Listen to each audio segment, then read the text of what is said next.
because there is a lot of things happening, as you can imagine, but I'm going to try my best to keep it short. So first of all, I just want to go back to what Stephen said about, this regime has showed its colours over the last 2 years since the election of President Gotabaya Rajapaksa.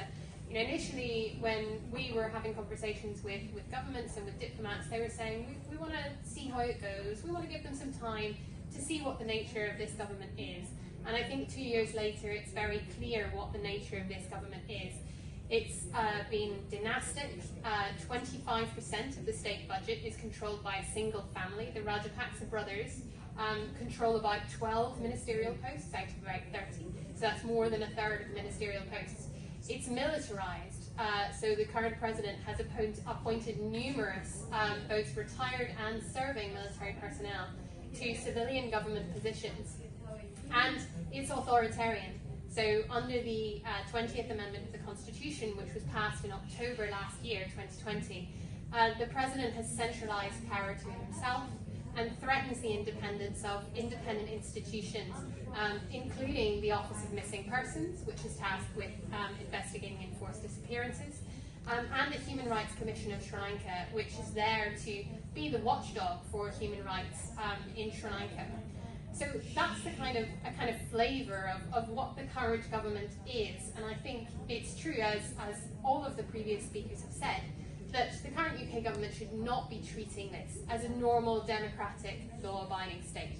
The UK has been quite good, we think, at the Human Rights Council in terms of leading the core group on Sri Lanka, in terms of pushing for the Human Rights Council to do more, but that hasn't been matched by action, unfortunately, in terms of bilateral relations.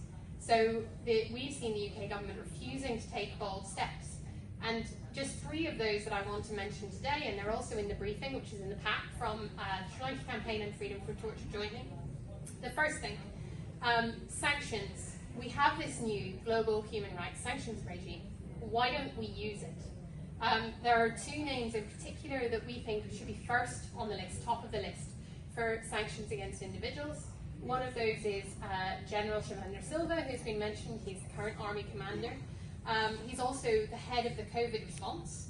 And General Kamal Gunaratne, who's the current Secretary of Defense. Both Silva and Gunaratne led units in the final phases of the war, which are credibly accused of war crimes and crimes against humanity. The second thing, security forces. Again, a couple of speakers have mentioned this already. The current UK government has contracts, a police training contract with the Sri Lankan police. That's currently being carried out by Police Scotland. And that contract is about training the Sri Lankan police to comply with human rights.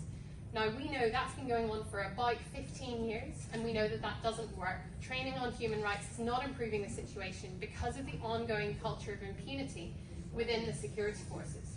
And the second thing, which Stephen Kinnock mentioned, again, was the British Defence Advisor who sits in Colombo